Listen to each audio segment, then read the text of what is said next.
Shalom,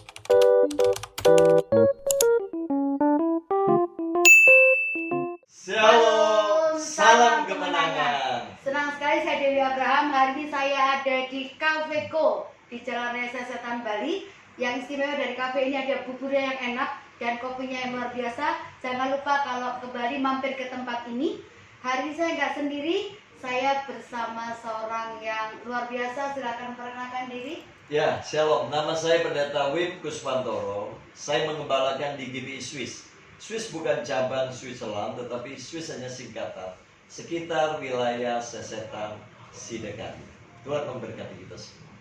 Selain seorang gembala, beliau memiliki juga sekolah. Ya, Sekolah apa, Pastor? kita ada TK Bintang Bangsa dan SDTK Bintang Timur. Silakan yang punya anak-anak bisa daftarkan di sekolah ini, sekolah yang luar biasa, mendidik anak untuk takut akan Tuhan. Pastor, hari ini kita akan bicara tentang kekristenan yang dewasa. Siap. Mari kita sama-sama baca dari 1 Korintus 3 ayat 2 dan 3. Silakan. Susulah yang kuberikan kepadamu bukanlah makanan keras, sebab kamu belum dapat menerimanya, dan sekarang pun kamu belum dapat menerimanya, karena kamu masih manusia duniawi. Sebab jika di antara kamu ada iri hati dan perselisihan, bukankah hal itu menunjukkan bahwa kamu manusia duniawi dan bahwa kamu hidup secara manusiawi? Amin. Hari ini kita bicara tentang kekristenan yang dewasa. Saudara dengarkan baik statement saya. Ternyata begini, melayani juga belum tentu sudah dewasa. Setuju dengan saya, Pastor? Setuju. Ketika kita melayani masih ada pergesekan, ada perselisihan, ada iri hati, itu menunjukkan kekristenan kita belum dewasa. Sekalipun kita sudah melayani. Ya. Menurut Pastor Win, ciri-ciri kekristenan yang dewasa itu seperti apa? Ya, sebelum menjawab topik ini, sebetulnya ada dua tipe orang Kristen. Satu, orang Kristen yang rohani. Orang Kristen yang rohani adalah orang Kristen yang sudah dilahirkan baru. Tetapi ada bagian yang kedua adalah orang Kristen duniawi. Orang Kristen duniawi adalah orang Kristen mungkin karena pernikahan atau karena kelahiran secara jasmani. Dia tidak melalui pertobatan. Nah, Kristen-Kristen duniawi ini sebetulnya yang selalu membuat masalah dan persoalan di mana saja berada. Selalu ada pertikaian, perselisihan, dan lain sebagainya. Dan ini yang menjadi kendala kita selama ini. Jadi yang pertama harus lahir baru ya. Harus. Sekelas Nikodemus, guru besar, seorang pemimpin rohani, Yesus katakan harus dilahirkan kembali. Itu yang pertama. Yang kedua, Pastor? Yang kedua, memang dia harus terus bertumbuh. Nah, seseorang yang sudah dilahirkan kembali, dia memang akan terbuka. Ya, matanya akan celik gitu loh. Dan dia tahu mana yang baik dan yang nggak baik. Ciri yang kedua, dia akan haus akan firman Tuhan. Ya, dulu saya juga mengenal kekristenan dan lama belum terbuka akan hal ini. Sampai suatu kali mengalami suatu pertobatan baru terbuka. Sejak saat itu Alkitab itu rasanya sangat menarik sekali. Dan itu sebenarnya awal kelahiran baru. Jadi kita tinggalkan hal-hal yang tidak berkenan.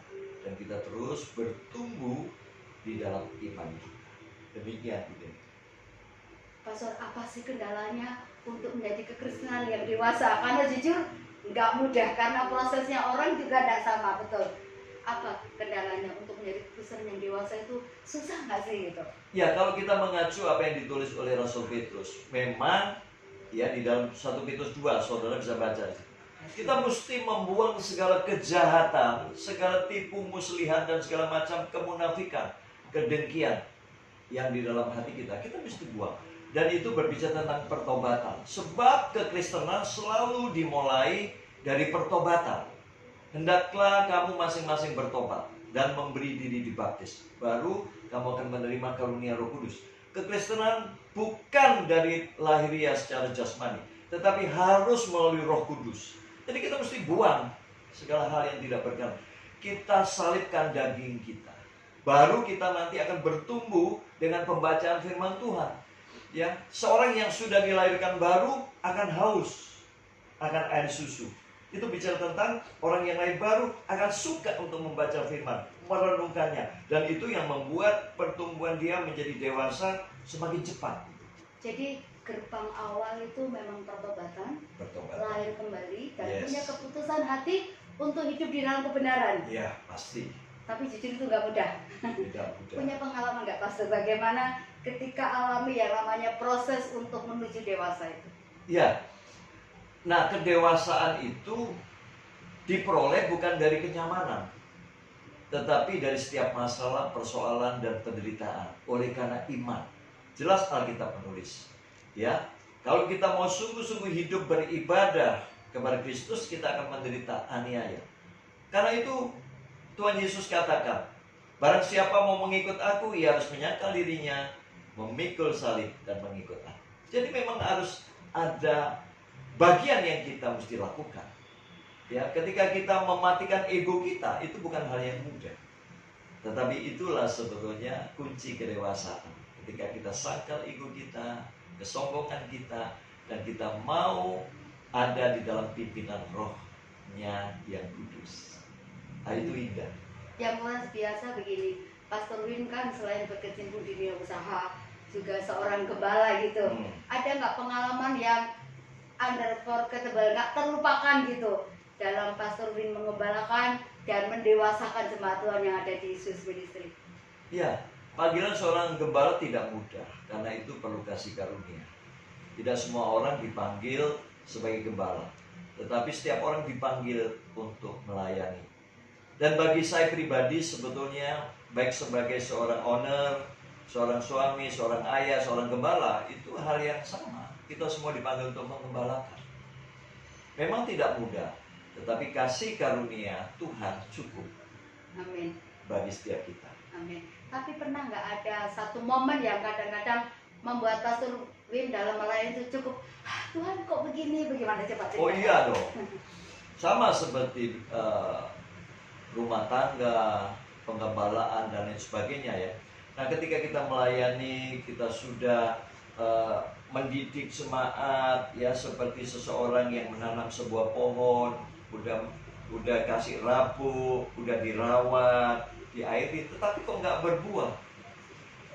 Nah, Rasul mengatakan, aku selalu sakit bersalin sampai rupa Kristus itu nyata di dalammu. Jadi memang kadang-kadang kita merasa putus asa ya. Kenapa ya? Kita sudah lakukan yang terbaik kok nggak ada hasilnya. Gitu. Kenapa jemaat yang kita layani nggak dewasa-dewasa? Nah, kadang-kadang sebagai manusiawi itu, ya kadang-kadang bisa kecewa. Hampir menyerah. Iya, kadang-kadang bisa hampir menyerah. Tapi sekali lagi, kasih karunia Tuhan itu yang membuat kita tetap semangat, karena tidak semua seperti itu. Tentunya ada buah-buah, ada benih-benih yang mulai tumbuh, dan di situ yang membuat keseimbangan. Jadi catatannya begini, Pastor Wim itu mengembalakan banyak sekali orang hitam manis dari NTT dan lain sebagainya, betul enggak? Tapi ternyata begini, kasih karunia Tuhan cukup saat beliau menghadapi tantangan. Amin. Amin. Yang terakhir Wim saya mau tanya nih, Siap. apa sih dampaknya kalau kita menjadi orang Kristen yang dewasa, dan apa pula dampaknya kalau kita menjadi orang Kristen yang sudah bertahun-tahun tapi tetap juga tidak dewasa dan masih seperti kanak-kanak? Ya, singkatnya gini, orang yang sudah dewasa dalam iman, dia pasti jadi peacemaker. Di mana saja jadi peacemaker. Di rumah tangga, di gereja, di tengah masyarakat, di mana saja dia berada. Tetapi kalau orang belum lahir baru, dia belum dewasa di dalam Tuhan, dia pasti jadi troublemaker. Baik di dalam pelayanan, di kantor, di masyarakat, di mana saja. Selalu jadi troublemaker. Selalu jadi troublemaker. Karena hidup ini cuma dua, jadi story maker atau jadi troublemaker. Yes. Ya, terus Pastor? Ya, nah harapan kita tentunya bagi setiap saudara dan saya, mari kita lebih bersungguh hati dengan Tuhan. Saya selalu katakan kalau jadi Kristen jangan setengah-setengah. Kita mesti totalitas gitu, atau sekali tidak sama sekali. Panas. Iya, mau panas-panas, mau dingin-dingin. Jangan pernah jadi suam-suam. Ya, jadilah Kristen yang sejati dan berbuah lebat dan mempermuliakan nama Tuhan. Luar biasa. Jadilah Kristen yang sejati dan berbuah lebat. Karena begini, dunia bukan melihat apa yang kita katakan, tapi mereka melihat apa yang kita lakukan. Yes. Apa pesan terakhir Pastor Win? Agar jemaat yang melihat, siapapun yang melihat video ini, boleh menjadi orang Kristen yang dewasa. Sekali lagi, bersungguh hati dengan Tuhan. Karena mata Tuhan menjelajah seluruh bumi untuk melimpahkan kekuatannya bagi orang yang bersungguh hati dengan Tuhan. Alami kelahiran baru dan terus berbuah lebat bagi hormat dan kemuliaan. Amin. Amin. Jadilah Kristen yang dewasa, bukan kanak-kanak lagi. Tuhan Yesus memberkati. Salam. Shalom.